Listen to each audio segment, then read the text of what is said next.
my girlfriend announced. "I'm living with my male best friend to save money." I smiled and said, "That's perfect," but when I revealed my own plan that night, her whole world collapsed in tears. There is a kind of silence that follows devastation. It is not calm, it is not peace. It is the hollow quiet of something broken. The uneasy stillness after a storm has torn through and left nothing standing. I remember sitting alone in my apartment. On that night, staring at walls that once echoed with laughter, now stripped bare of warmth. For years of my life had collapsed in less than a month, not with fire or fury, but with a single choice that revealed just how fragile everything truly was. People think betrayal comes with shouting, doors slamming, tears staining the floor. But the truth is more unsettling. Real betrayal comes quietly. It sits across from you on the couch, smiles, and tells you it's making a rational decision. Real betrayal wears the face you've loved for years, and it convinces itself that it's justified. I had always believed my relationship was built on solid ground. We had shared goals, plans for the future, dreams that seemed unshakable. But as I sat in that silence, I realized the truth. The foundation had been cracked all along. I just hadn't seen it. Or maybe I hadn't wanted to. The storm hadn't destroyed MIT, had stripped away illusions. And in that stripped-down, uncomfortable clarity, I began to see patterns I should have noticed long before. Patterns that explained how something that looked so steady, so perfect from the outside, could collapse so completely in an instant. That night, as I stared into the quiet, I made myself a promise. If she had treated me like a system to be exploited, then I would do what I do best, analyze the system, find its weak points, and dismantle it piece by piece, not with rage, not with noise, but with precision. And that is where my story begins. Before I tell you how it all unraveled, you need to understand who I was before the storm, and why I never thought it could touch me before everything collapsed. I thought of myself as a man who had life under control. I worked as a financial systems analyst, the kind of job where your entire day revolves around spotting flaws others overlook. My colleagues joked that I could see cracks in a wall before the paint even dried. To me, the world was patterns, numbers, timelines, structures, and I believed if you applied enough logic, if you built carefully enough, nothing could truly fall apart. That belief carried over into my personal life. I wasn't reckless with money or with people. I didn't jump into relationships on impulse. When I met Emily, I thought I was making the smartest choice of my life. She wasn't just beautiful. She was sharp, ambitious, the type who carried around a 5-year plan like most people carry their phones. She talked about building something lasting, about saving for the future, about investing in more than just herself. I remember thinking, finally, someone who sees life the way I do. We became a team almost immediately. I made more money, so I put in the larger share, but she contributed to every expense, every major decision. We discussed it like partners drawing up blueprints. We weren't just living day to day, we were architects, building toward something bigger, a house, a family, stability. Looking back, I see how intoxicating that sense of partnership was. It wasn't just love, it was validation. Emily made me feel like my cautious, methodical nature wasn't boring, it was exactly what she wanted. She used to joke that I was her safety net, the anchor that kept her steady. At the time, I took it as a compliment. I thought she meant I was her foundation, her constant now. I wonder if I should have heard it for what it really was, a warning, because every foundation has a limit. No matter how strong, it can only hold so much weight before the cracks begin to show. And in my story, those cracks had a name. His name was Jason Dot. Every system has a variable you can't quite control, a piece of code that doesn't fit neatly into the program. For me, that variable was Jason Dot. He arrived in my life the way a shadow creeps in through a half-closed door settle at first, then suddenly everywhere. Jason was Emily's so-called best friend, the man she swore was like a brother. She said it with such conviction that anyone questioning it sounded paranoid. And so, for years, I tried to believe her. Jason was the kind of man who lived in a constant state of borrowed time. He dressed in suits that looked sharp from a distance, but revealed fraying cuffs up close. He drove a leased car he could barely keep up with, always waiting for the next big break. His charm was effortless, but it was the kind of charm that thrives only in shallow waters. He could make people laugh, but never hold their respect. At first, I tolerated him. I wanted to trust Emily's judgment, but Jason had a way of sliding into every corner of our life. If Emily and I went out to dinner, there was a good chance she'd get a text from him halfway through. If we hosted friends, he'd show up, uninvited but somehow welcomed by her. And always there were the jokes. Little barbs at my expense, dressed up as humor. If I offered to pick up the bill, Jason would smirk and say, "Well, of course you would. Mark, you're the responsible one." If I skipped a drink because of an early meeting, he'd laugh. "Careful, Emily. One day you'll realize you're dating your accountant." Everyone else chuckled, but I noticed the way Emily never corrected him. Sometimes she even laughed along. I told myself not to overthink it. I reminded myself that every relationship has external pressures, that jealousy wasn't in my nature. But cracks are easiest to see when you know where to look, and over time, the cracks widened. Late-night phone calls she brushed off as just catching up. Grocery orders charged to our joint account that included expensive whiskey and imported steak I never saw in our kitchen. A weekend trip Emily said she took with her coworkers, but the photos Jason posted online hinted otherwise. One picture just, a blurry reflection in a window, looked too much like her to ignore. Each time I confronted her gently, Emily had an answer ready. Jason was going through a rough patch. He needed support. He was like family, and I was being unfair, she said. My suspicion meant I didn't trust her, and trust was supposed to be the foundation of everything we were building. And so, against my instincts, I let it go. Or at least, I pretended to. Because deep down, I knew Jason wasn't just a harmless friend. He was the variable I hadn't accounted for, the flaw in the design that would eventually bring the whole system crashing down. And I didn't have to wait long to find out how it happened on a Tuesday evening. The kind of ordinary day you never expect will end up dividing your life into before and after. I came home from work tired but content, thinking about dinner, thinking about the quiet evening I thought we were going to share. Emily was already there, sitting on the couch we had spent 3 weekends arguing about before finally buying together. She wore a smile that looked too forced, too bright. I recognized the performance before she even opened her mouth. "I have some amazing news," she said, her voice bubbling with excitement. But it wasn't the kind of excitement that comes from joy. It was the manic energy of someone rehearsing a script, praying the lines will land. Then she said it, the sentence that split the ground beneath us. "Jason's roommate is moving out. I'm going to take the spot." At first I thought she was joking. I waited for the laugh, the wink, the smirk that would tell me this was just another one of her dramatic setups, but it never came. Instead, she leaned forward, words tumbling out like a sales pitch. "Think about it, Mark.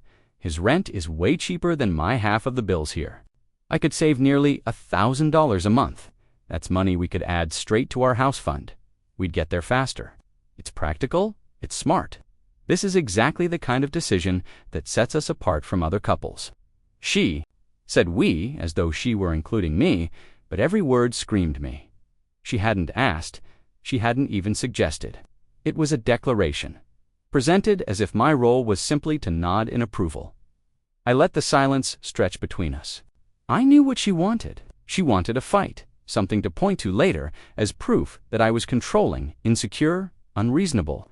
She wanted to make me the villain so her choice would look noble, selfless, logical. But storms don't always come with thunder. Sometimes they come with silence. I smiled instead, calm, even unshaken. "That works out perfectly," I told her. Her eyes flickered with confusion. The triumphant glow she'd been ready to wear slipped. She hadn't prepared for agreement. She stammered, trying to recover, insisting again that this was all for our future, that it was the smartest path forward. I nodded, offered small, supportive comments. I made myself the picture of understanding, and the more I agreed, the more unsettled she became. By the end of the night, she was pacing the room, talking too fast, while I just leaned back, watching her twist in the very trap she had set for me. Because in that moment, I already knew something she didn't. Her declaration wasn't just a turning point, it was the beginning of the end. And while she thought she was moving pieces across the board, she had no idea the game had already shifted. I've spent my career studying systems, And if there's one thing I know, it's that when a system is unstable, you don't fight it head-on. You redirect it, you guide it toward collapse. That night, as Emily celebrated her supposed victory, I decided not to resist her declaration. I would weaponize it. She thought she'd outmaneuvered me with her plan to live with Jason while keeping me as her safety net. What she didn't realize was that she had given me the perfect opportunity to rewrite the rules entirely, and I already knew exactly how to do it. For weeks, I had been turning over possibilities in my mind, watching her movements, noticing the inconsistencies. I hadn't acted because I was waiting for the right moment, the perfect trigger. And when she dropped her announcement on that Tuesday night, she gave it to me later, when she was on the phone with Jason, laughing about apartments and groceries and all the money she would be saving.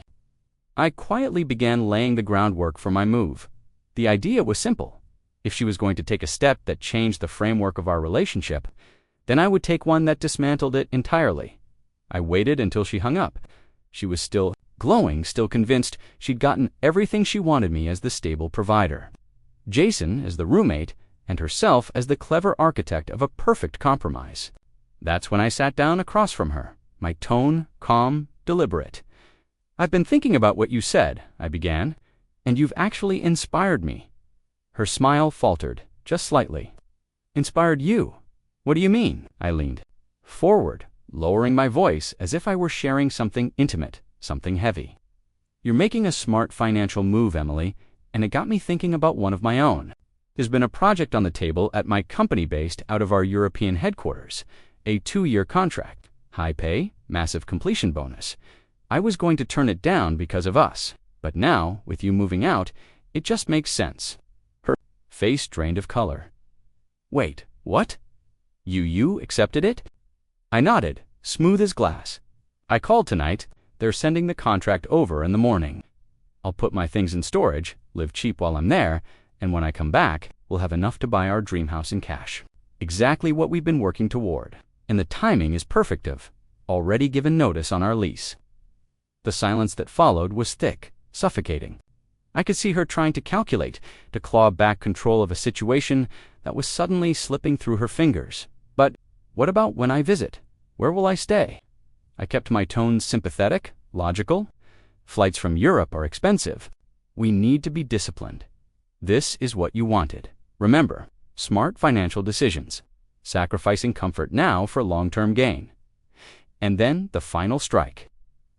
"Since we'll be managing finances separately for the next 2 years, we need to divide our assets now. I've already made a spreadsheet savings account, furniture, everything. It's only logical to settle it before I leave." Her expression was priceless. Confusion, panic.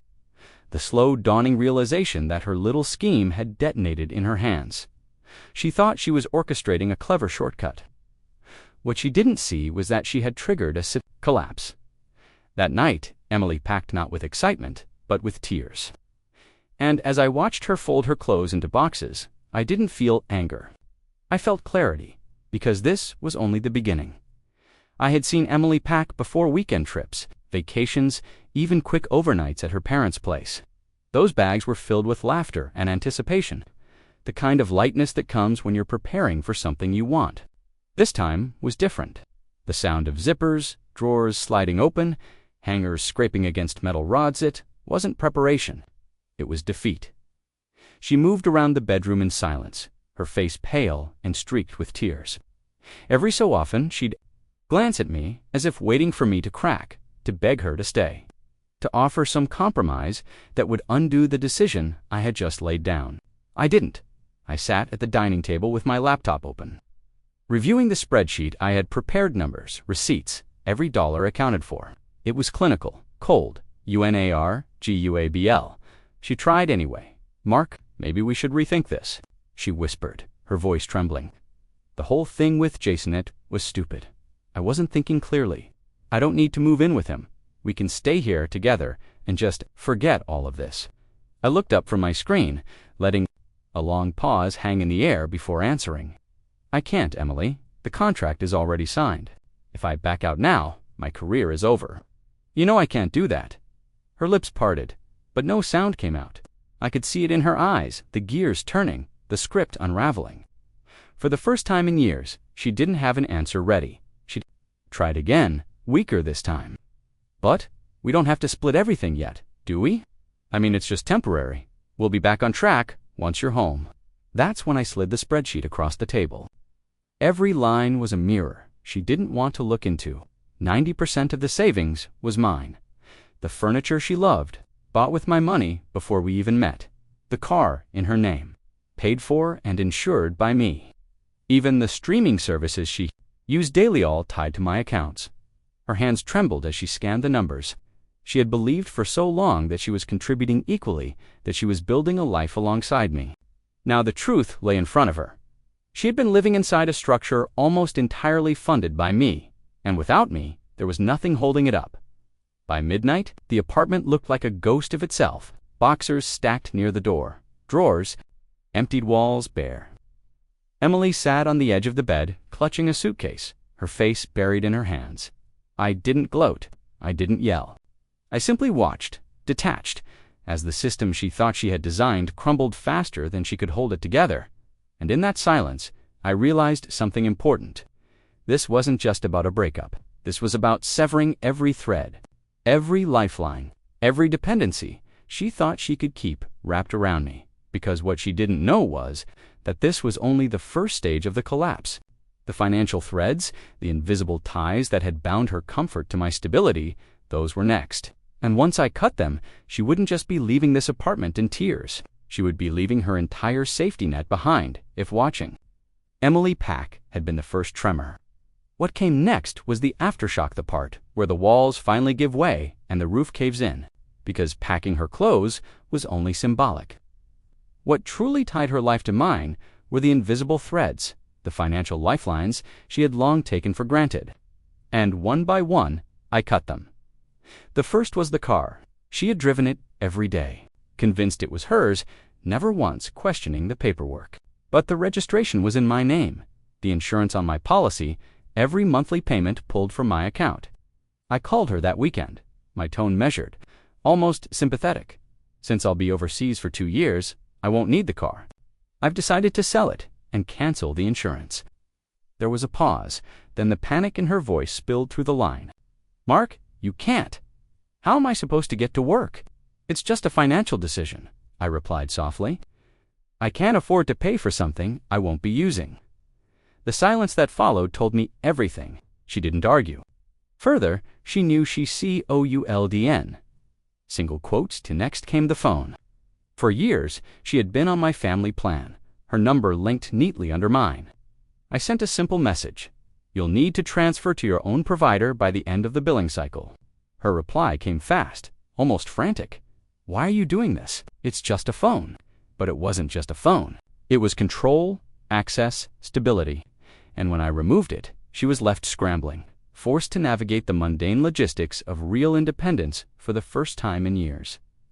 After that, I moved to the small comforts she never noticed. Were gone. Streaming services, gym memberships, even the cloud storage account that automatically saved her photos. Each cancellation was a quiet snip of the scissors, severing another thread she had wrapped around me. At first, she didn't say much. Maybe she thought Jason would step in, fill the gaps. But I knew better.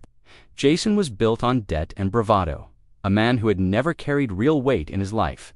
He could play the role of a charming companion over a glass of wine. But he couldn't pay for her car insurance, her phone bill, or the countless little luxuries she had grown accustomed to. That's when his messages started, at first arrogant and smug. Dude, you really messed up. Sarah is amazing. Your loss. I didn't reply, then annoyed. Hey, she's a little short on rent this month. Don't be a jerk. Help her out. Still, I said nothing. Finally, desperate. Mark, you need to call me. The landlord is threatening eviction. Sarah cries all the time. You created this mess. You need to fix it. The irony almost made me laugh. They truly believed this was my mess to fix, that I was still the foundation beneath their feet. They had built a plan on arrogance and lies, assuming I would always be there to hold it steady. What they never understood is that I wasn't just the foundation. I was the entire structure. And when I stepped away, everything else collapsed. And while they scrambled to hold up the pieces, I remained silent, watching from a distance. I didn't need to shout. I didn't need to strike. I just had to keep cutting the threads until there was nothing left for them to cling to. But I knew they wouldn't go down quietly. People rarely do when desperation takes hold. And sure enough, the next wave of retaliation was already forming a storm of lies, half-truths, and accusations aimed directly at me. Desperation makes people dangerous. When the financial threads were gone, Emily didn't retreat quietly into her new life with Jason. She pivoted. If she couldn't rely on me for support anymore, then she would try to ruin me. The first shot came from her mother. My phone rang late one evening, her name flashing across the screen. Against my better judgment, I answered. The moment I said hello, the tirade began. How dare you abandon my daughter? She gave you 4 years of her life, and you left her with nothing. You're cruel, heartless. She trusted you. I let her words run out, her anger echoing like static in my ear. When she paused to catch her breath, I spoke calmly. With all due respect, your daughter made an independent choice to move in with another man. I made independent choices of my own. She wasn't abandoned. She walked away. That conversation was just the beginning. Within days, my phone lit up with calls and messages from mutual friends. The story had shifted. Suddenly, I was no longer the steady partner. Saving for a future Rye was the controlling boyfriend who had suffered a mental breakdown. The vindictive man who punished a woman for trying to be financially responsible. It was clever in its way. Emily and Jason were rewriting the narrative, casting me as the villain. And for a moment, it almost worked. People I had known for years spoke to me with suspicion in their voices, repeating her version of events as though it were fact. But here's the thing about narratives, they collapse in the face of evidence. Months before any of this started, when I first noticed inconsistencies, late-night calls, unexplained purchases, little lies that didn't add up, I had begun collecting data. Not spying, not invading privacy, but observant, like any analyst would. On our home network, I tracked data usage. Every night, she claimed she was working late. Her phone and laptop spiked in activity, all routed through social media and messaging apps. I saved the logs. From our joint grocery orders, I kept the receipts. Expensive bottles of wine, imported steak, craft liqueur, of which ever made it into our kitchen. I cataloged them. Then there was Jason. A quick background search revealed a trail of unpaid debts, 2 evictions, and a financial history so reckless it was almost comical. I downloaded every record. And the most damning piece of all, our home security system, it recorded audio whenever it was armed or disarmed. I found late-night conversations between Emily and Jason, spoken in the false safety of thinking I was asleep. They laughed about me, about how trusting I was. They called me the perfect investment. They joked that I was their retirement plan. They laid out, in their own words, the scheme to keep me funding her lifestyle while she lived with him. I didn't argue with our friends when they called. I didn't raise my voice or plead my case. I simply said, "You've only heard one side of the story. Let me share some context."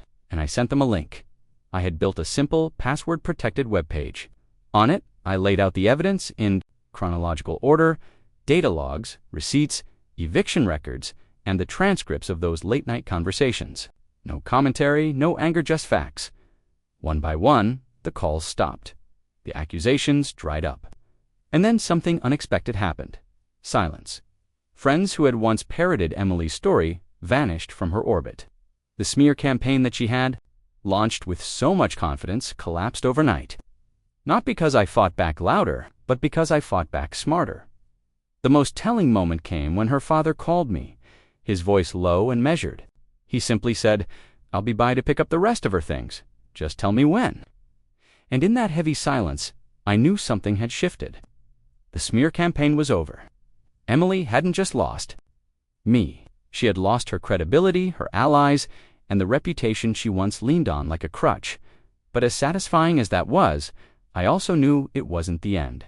Because when reputations crumble, people grasp at whatever's left to survive. And I could already see the next domino teetering on the edge. Their fragile new life together. Once the smear campaign collapsed, the silence on my end turned into chaos on theirs. From a distance, I began to watch the dominoes fall, each one tipping into the next, faster and harder than even I had predicted. The first crack came with their landlord. Jason had always lived life as though consequences were suggestions, not rules. But private landlords don't care about charm or excuses. When the rent didn't show up on time, late fees stacked. When the second month came short, the threats started. "They're panicking," she told me. "I saw them arguing in the hallway. Sarah was crying. Jason was yelling about money." I didn't ask for details. I didn't need to. I could already imagine it. Sarah, realizing the fantasy was crumbling, Jason lashing out, the two of them discovering that their alliance had no foundation. Then came her job. Emily had always prided herself on her career, on how she was different from the stereotypes of women who relied on their partners. But reputation is a fragile currency, and in her industry, word travels fast. Rumors of her scheme spread quietly, whispers she couldn't escape. Within weeks, she was let go under the guise of restructuring. In truth, she had become toxic. No one wanted to risk being associated with her. Her father's voice still echoed in my memory from our last call, measured, clipped, heavy with shame. Now I understood why. He had seen the evidence I shared. He knew his daughter wasn't the victim she pretended to be. She was the architect of her own ruin, and he carried the weight of that disgrace on his shoulders. For a man like him, whose pride was his reputation, it must have been unbearable. And Jason, he did what men like him always do when pressure mounts. He turned. The same man who once texted me smug taunts now sent messages laced with blame. Directed at Sarah, I heard from someone close to them that he shouted in front of neighbors, calling her dead weight, accusing her of dragging him into disaster.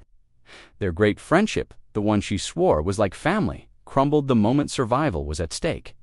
It didn't surprise me. Parasites rarely stick together once the host is gone.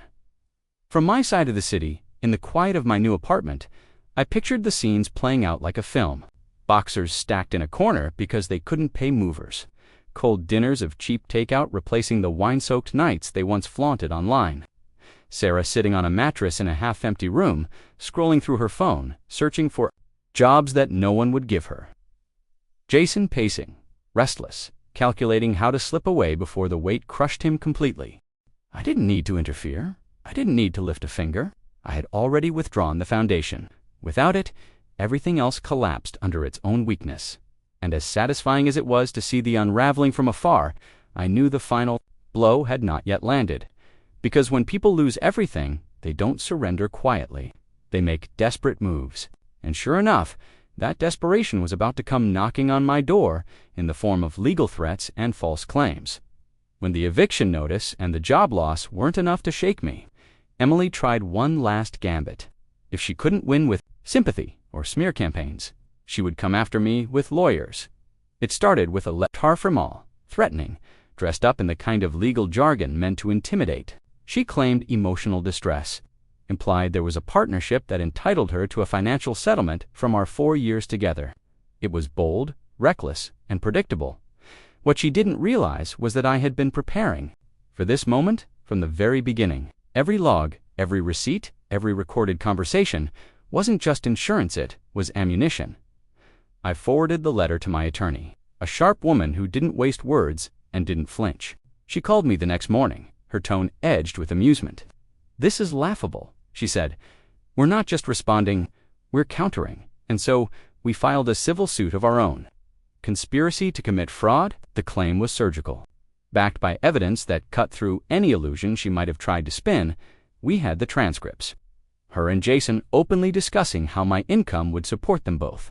We had bank statements showing joint account money spent on luxuries that never entered our home. We had Jason's desperate text messages demanding I send her money. And to top it off, we had a sworn statement from their landlord confirming their behavior and their financial chaos. The day her lawyer received our filing, everything shifted. Within a week, he dropped her as a client. He must have seen what I already knew: this was a case they couldn't win, not even close. And without money for another attorney, she was cornered. In the end, Emily signed a settlement.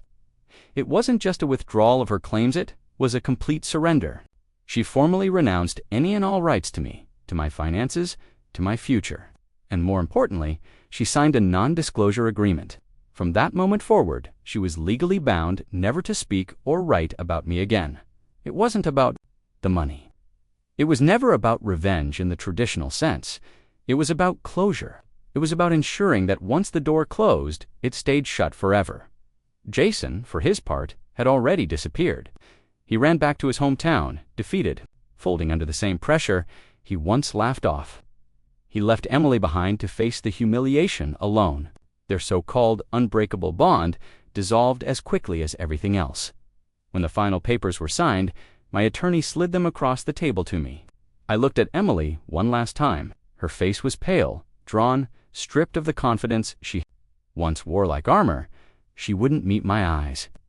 In that moment, I realized she was no longer the woman I had loved, or even the woman who betrayed me. She was just finished. And with the last stroke of a pen, the war was over.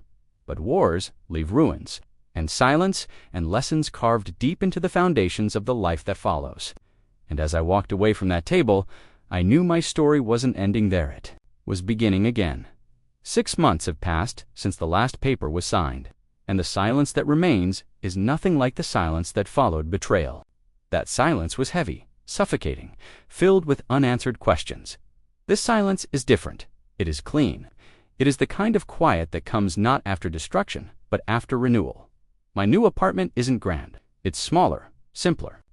Without the curated furniture and carefully chosen decor Emily once insisted on. But when I unlock the door at night, the space feels honest. Every object inside belongs to me, purchased with no strings, no illusions.